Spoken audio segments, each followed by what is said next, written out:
Sampurasun para wargi sobat wasiat anu dipeheman ku Gusti Yesus Kristus. Bagja pisan tiasa tepang sareng simkuring dina acara Paniis Manah dina kanal YouTube YKB Bahasa Sunda. Satacan urang ngawitan ngalenyepan piwulang Gusti, mangga urang sadaya ngadeheus ka mantena. Gusti anu Maha Agung tur mulia, mugia sih kurnia ti anjeun nyaangan sareng ngiatkeun kana lampah kahirupan. Roh suci nyarengan salawasna dilebet Gusti Yesus Kristus simkuring ngadeheus. Amin. Para wargi, bahan lenyepan dina dinten ieu diaos dina renungan wasiat anu nyandak tema rempuk jukung dina migawe kahadean. Dumasa tina kitab perjanjian anyar nyaeta serat rasul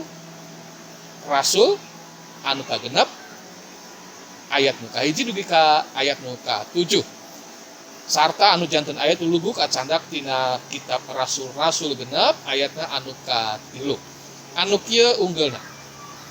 Kusabab kitu dulur-dulur coba neangan jelema tujuhan ti urang kene anu geus kanyahoan diancikan ku Roh Suci jeung berbudi urang istrenkeun pikeun ngatur urusan kitu.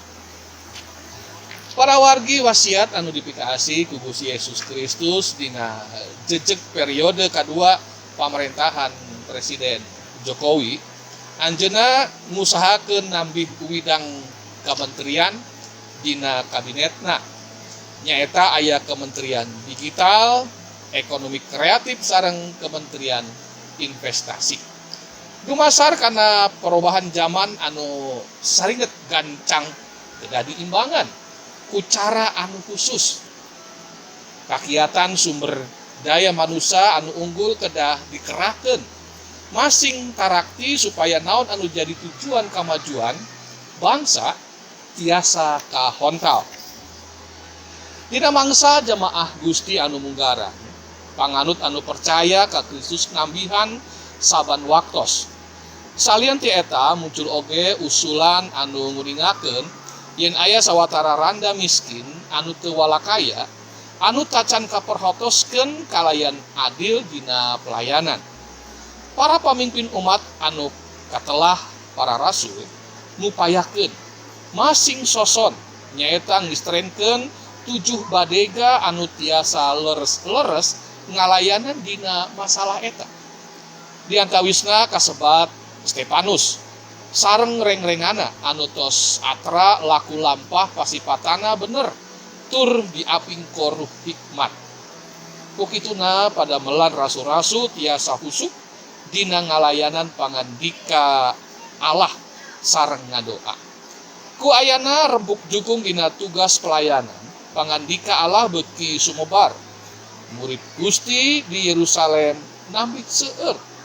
Kitu oge para imam dugi ka percanten ka Gusti Yesus.